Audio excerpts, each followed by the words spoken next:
Sa ako mga kaigsuunan, Luzon, Visayas, kag Mindanao, to abroad. Padayon kita sa aton live session. Sa mga nagapamati naton nga mga kaigsuunan, kag nagatanaw man sa sining akon programa sa matagabi.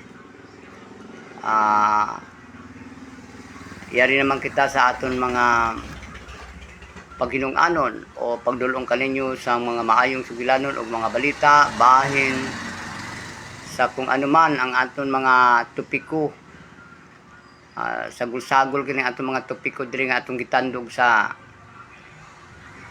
matagabi sa atong ginaistoryahan mga kaigsunan. Pero sa wala pa, sa ako mga kaigsunan, sa mga misyonaryo kag mga misyonaryas PBMA Incorporated, ako sa kamong kantahan ko sa kamo sa atong handumanan nga gibilin sa atong ni Divine Master Ruben Edera Eclos Sr. Babalik ka rin. Bakit kaya naulina puso'y laging may sarap natatampo ang ligaya at laging may luwang mata di ko ng aking katulad na hindi na makalipad dahil sa hirap at pagod sa paghanap ng kanyang bugat. At kung batid mo lang ang tunay kong naramdaman, buhat ng kayo ay iwan mahal. O babalik ako upang kayo ay aliwin sa mga pinipis ko kalungkutan.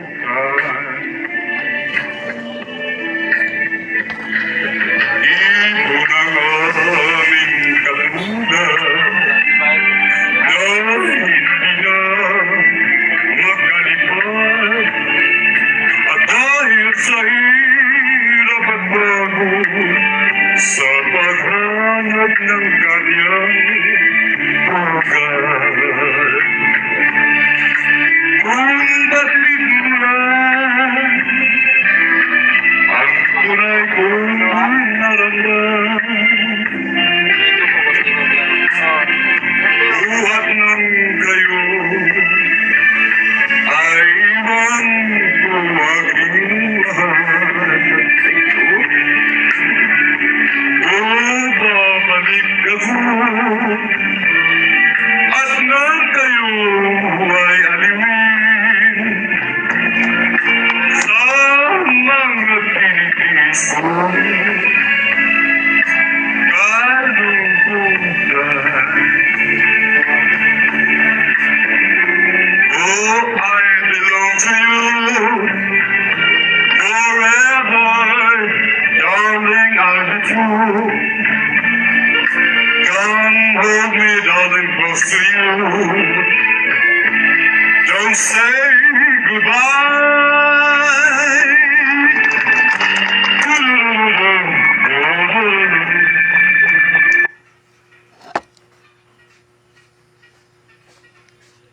Maayong gabi, Divine Master Ruben Edera Eclos Sr., ang atong Supreme Founder of PBM Incorporated. Salamat sa imong gibilin sa amon nga mga handumanan, sa imong awit. Babalik ka rin. Sa subong nga gabi mga kaigsunan ko, ato na pagisgutan bahin sa mga gibilin nga mga palatandaan sa mga panahon nga nakaupod pa naton ang atong Divine Master Ben Edera Eclo Sr. mga kaigsunan o adto sa atong Master Ben Eclo Jr. Mga igsuon ko sa pagkakaroon anaan na sila sa ilang mga lubnganan ang atong Divine Master wa na sila ang atong Master wa na sila o ang ato karon mauna lamang ang pagpadayon sa mga gibilin nga mga ligasiya, mga layunin para sa atong voluntaryong mission diri sa aton sa kalibutan o diri sa atong nasud nga Pilipinas. Kay ang atong asosasyon kini nakasulat dira sa istorya og nakasaad sa PBMA Incorporated, ang P Philippine, ang B Benevolent, ang A Missionaries, A Association. Excuse me. Sa wala pa ako makapadayon mga igsoon ako sa kining mo inom sa akong kape.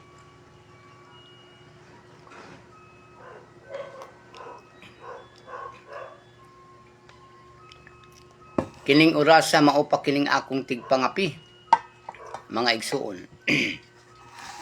Then ning mga orasa sa taknang alas 9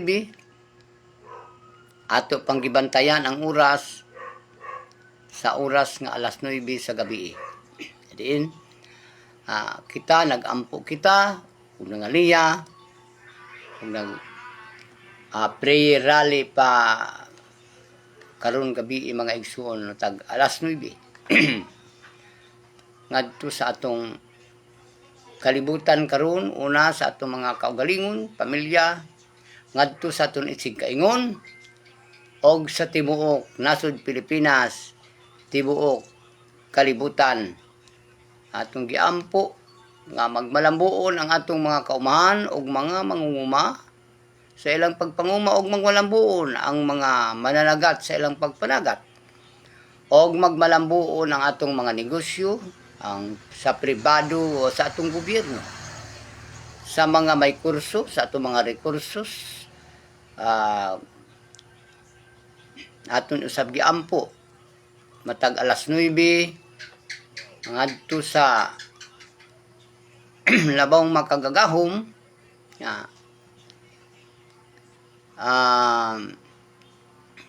magmalambuon ang atong mga panrabaho. Mao kining atong giampo sa matagtak ng alas 9 ug dayon na kita og magbanding-banding o magpangapi karong gabi na. Pero kining akong kapi kwani produkto kini sang DXN na kapi og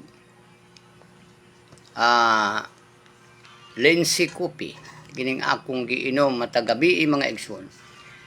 Pero mga igsoon ko sa akong mga kaigsuonan sa wala pa ko makapadayon akong ihatag sa inyo ang isa sang makahatag usab ikaayo sa atong lawas sabi ni atong mga kaigsuonan nga dunay gibati nga high blood, diabetes, taas ang uric acid, taas ang kolesterol, no?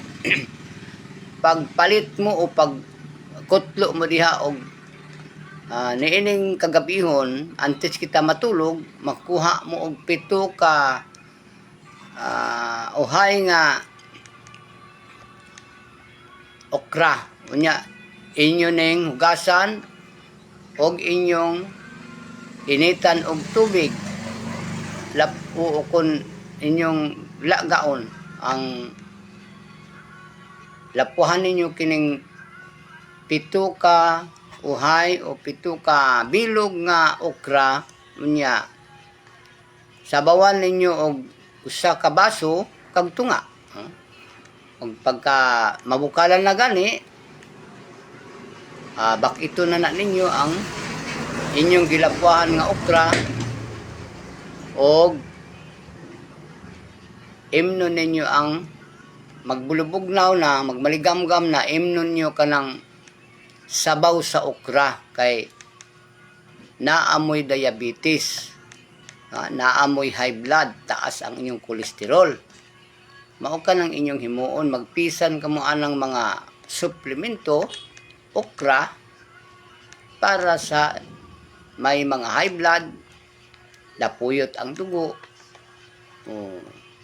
Pwede nga ubanan ninyo ka ng saluyot, mga kaigsuunan. Para sa high blood, hypertension, kutluan usab ninyo og kanang colitis, iupod ninyo sa paglapwa, unya kadtong imong nilapwahan, imo sang kaunon. Halimbawa, kumuha ka ng kalamansi, o 3 piraso na kalamansi, o usama imong kiharon o imong pugaan kadtong okra, tangan nimong kunting asin, og imong ipari sa imong kanon nga gamay ra. Excuse me, ayaw og kaon daghan kanon, high blood ka o duna kay diabetes, no? Mao ka na siya ang imong kaunon para sa may high blood o para sa may mga diabetes. Kini usa kini ka mga pagkaon para sa atong mga gipangbatyag, mga senior citizens. Mao kining akong gihatag kaninyo nga mga advice lamang. Ug mutuo mo nako, mayo man. Ug dili mo tuo, mayo gyapon, no? Kay kining tao, basta mutuo lang sa ako ang gihambal, makahatag yung kong kaayuhan. O, labi na og naamoy balatian, na duol mo diya sa inyong sentro, na malapit na tong mga private doctor o sa atong mga city health para magpa-check up kanunay mga senior citizens o mabata man tigulang. Magpa-check up sa atong malapit nga doktor o sa atong mga city health para sa pag check up sa atong mga lawas, pagbantay, pag-ingat sa atong mga kalawasan nga yawat na lang hatagan ta og taas nga kinabuhi pinaagi sa atong pagbantay sa atong mga kaugalingon, mga kaigsuonan. Boy mga igsuon ko, usa lamang ako ka Missionaries PBM Incorporated, kag may mga kunti akong kaalaman o mga kahibalo kung unsa ang PBMA. Dili ako alagad sa simbahan, dili ako magbabasa sa balaang kasulatan. Isa lamang ako ka Missionaries PBMA nga nagamisyon kag nagahatag og mga maymay og mga advice dito sa mga kaigsuonan. Kutob lang sa mutuon ako og muduol nako, no? Maura man tong akong gitagaan og mga advice, mga kaigsuonan. Kining dili ako ang akong kurso, basi mo ingon mo dira nga pastor ako, alagad ako sa simbahan, dili ako alagad simbahan, labi na dili ako pastor. Misyonaryo ako ng PBMA. Ano ba ang PBMA? Usa ka asosasyon. Ano ba ang gitawag misyonaryo? Kurso ka na sa usa ka misyonaryo nga nag-study pinaagi sa PBMA. Kaya ang PBMA katulad sang isa ka eskwelahan nga dira ginatun-an ang mga ikaayong lawas o dira ginatun-an usab ang pagtudlo. Paano mag-ayo ang ginatudlo sa pagpanguyo. Paano mag-ayo ang sakit sa atong lawas ug sa atong mga balatian. Mao na diya mga igsoon. Busa sa diretso nga pag-istorya, ang akong kurso, ang akong profesyon, missionary. PBMA missionaries. Ang PBMA missionaries, non-profit, non-organization,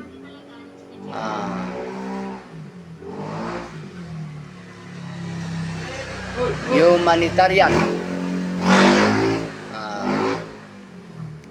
Sa lamang sang mga voluntaryong trabaho sa isa ka misyonaryo. Busa kining ako diri sa inyo mao lamang ang paghatod kaninyo og mga istorya, mga kaalaman ko, mga kaibalo ko, mga nakatunan ko sa akong katigulanguna sa asosasyon. Mga experience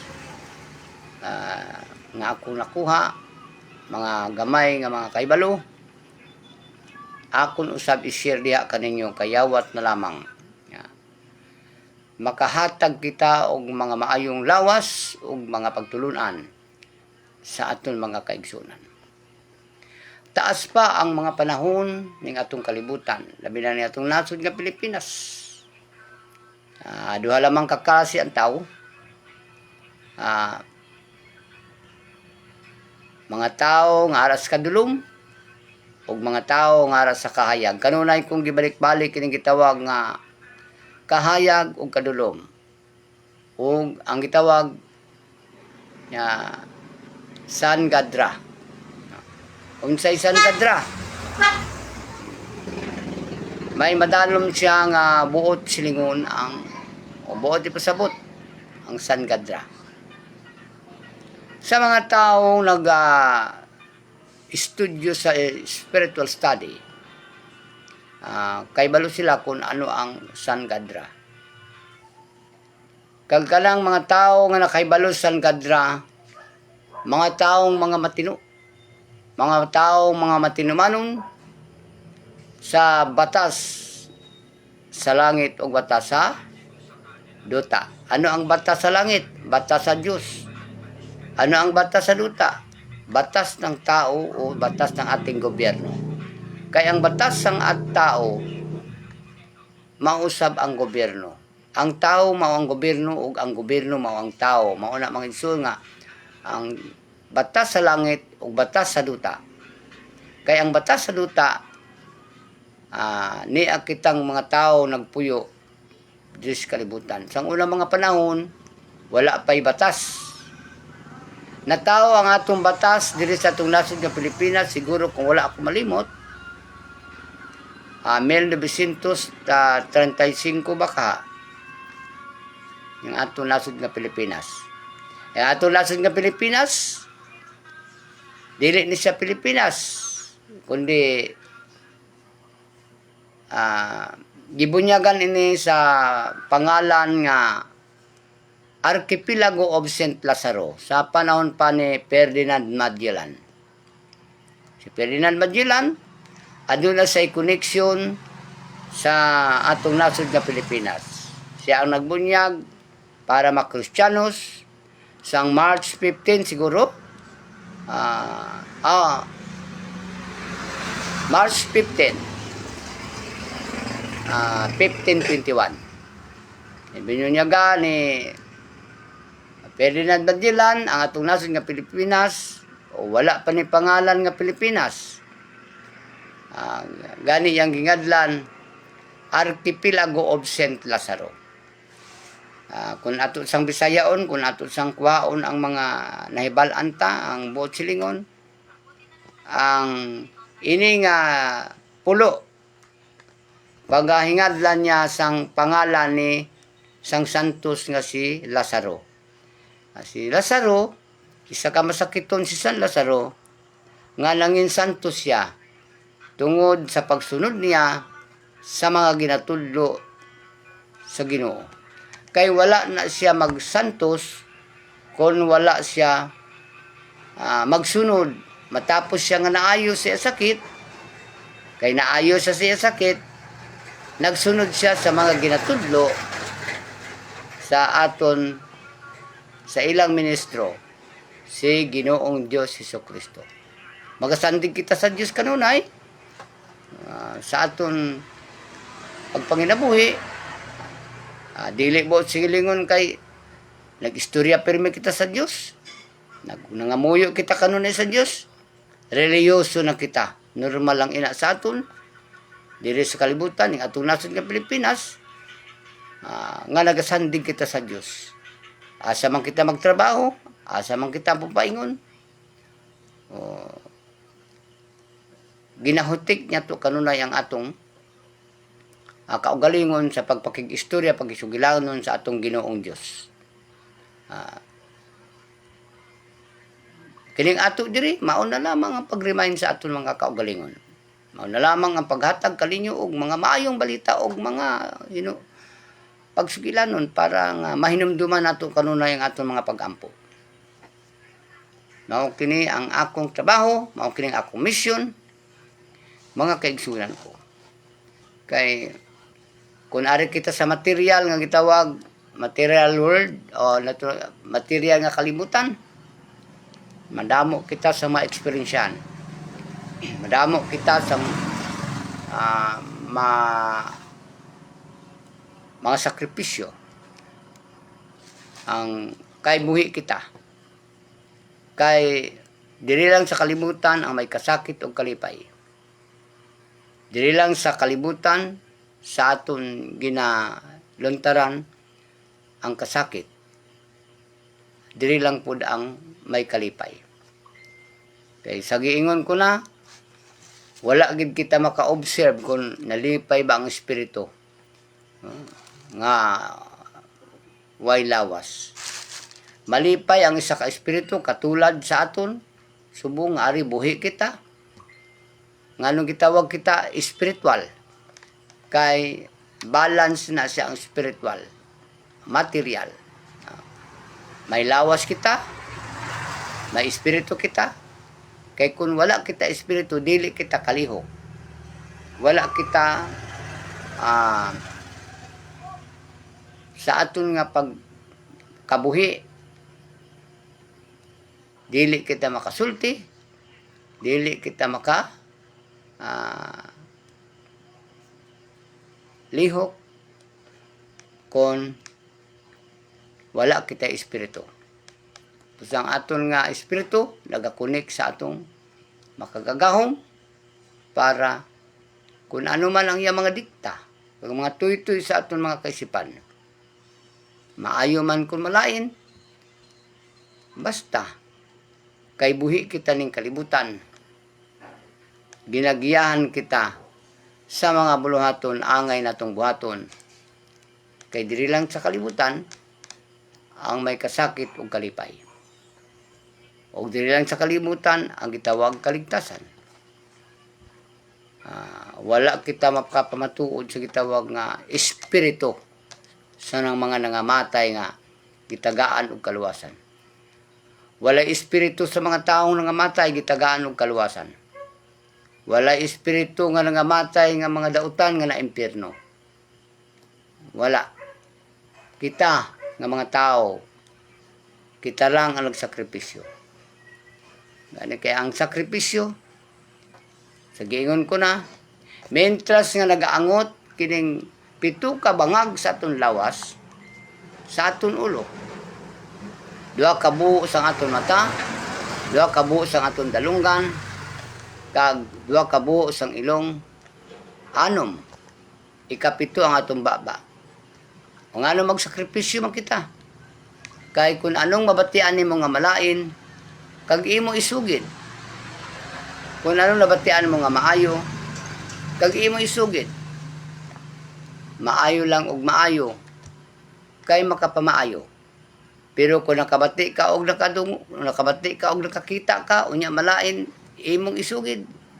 Amo nang giingon nga mga marites, mao na mga igsuon nga sa aton tiempo karon, sa aton time gitawag nila og marites. Kay kun unsay imo nakita nga malain ug nabatian nimong malain, isugid nimo, mao ka ng marites o magubot ang aton kalibutan. Moabot ang mga kasamok tungod sa aton pitok ka bangag o kung pitok ka buho sa atong lawas nga kumapatay na ang tao, tapos na iyang sakripisyo. Nga naman, kung mapatay na ang tao, wala na kinabuhi, dili na mo andar katong iyang, dili na sa kabati, dili na sa kakita, dili na usab sa kapanimaho, dili na usab sa kasulti, kay patay na. Tapos na ang iyang sakripisyo. Pero mientras gaangot sa atong lawas, ang pito kabuo, 2 kabuo usang mata, 2 kabuo usang dalunggan, 2 kabuo usang ilong, mientras nagaangot sa atong lawas, buhi kita. Nagakalipay ang tao, kag nagakalisod ang tao. Tungod sa 7 sacrifice. Ari sa aton ang simbolo sang 7 sacrifice. Mao kini mga igsoon. Kung ato makita kag matun-an, angay naton halungan ang aton material nga lawas. Kaya ato material nga lawas, Pinoy-anan sa Dios. Ang ato material nga lawas, ang atong kasing-kasing, ang atong kaisipan, atong material, Pinoy-anan sa Dios. Ngablang giingon nila nga, ang Ginoo yara sa imo, kag yari man sa akon. Tatumpa. Ang Dios naa kaninyo, ug niya usab kanako. Ang Dios aniya kanako, ug anaa usab kaninyo. Managingon nga, Santimaan Santa Cruz, bawion mo kami sa among mga kaway, bawion mo kami sa among mga kaway, sa ngalan sang Amay, sang Anak, kag sang Espiritu Santo. Ngano man nga, ingon man ni ana, kay doon na di ay tay mga kaaway ng kalibutan. Mao ka na ang tinuod, realidad mga kaigsunan. Musa mabot ang panahon nga kung matapos na ang kalibutan, mamatay na ang tao, gikan siya sa buho, sa taguangkan sa iyang inahan. Kung maabot ang kamatayon sa tao, mapauli siya sa buho. Kaya nga naman, kung ang tao mamatay, ilubong naman siya sa buho. Matao siya sa buho, sa taguangkan sa itong inahan, o mamatay siya, pauli siya sa buho.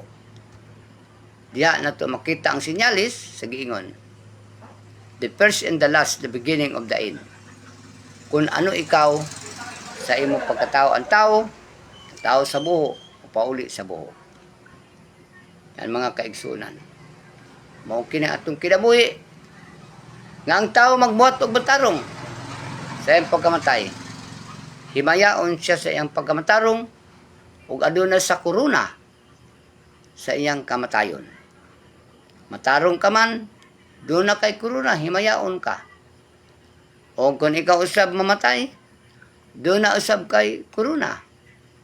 Doon ka klase ang korona. Mapatay man ang tao, madautan, matarong. Himayaon gyapon sa tao. Ang taong mapatay og dautan mo, ingon pong tao. Amaya ba itong namatay siya? Kay kadtong tawhana. Dili gito magwanta, pero ito gitong tutuha. Na diya mga igsoon. Ang tao na po mamatay, namatarong, nausab kay korona sa iyang pagka matarong. Himayaon siya sa mga tao, nga maayos ang tao. Duha lang. Pero ang tao, madautan man o matarong, gikan sa buho, mapauli sa buho. Mao kini ang atong kalibutan mga kaibigan. Unsa may pulos sa atong istorya, Istorya lang ni. Kung ikaw lang po bang istorya di og maguna-una o kun bala kining akong istorya na mati ka o nagtanaw ka man kung di mo kalabot ang istorya. Makahuna-huna kita. Kay kini akong istorya diri usa lang ni katalaan og dalan. Nga. Gihimo na kung kini nga programa ang akong live para nga makahatod ko dira kaninyo og mga maayong balita. Sa ako mga amigo kag mga amiga, Luzon, Visayas kag Mindanao man, sa abroad man. Daghang salamat sa pagpamati o sa ako mga bisita man na nagapamati. Maulan tong ako mga maymay, maulan tong ako mga istorya. Daghang salamat. Mayong gabi sa tanan.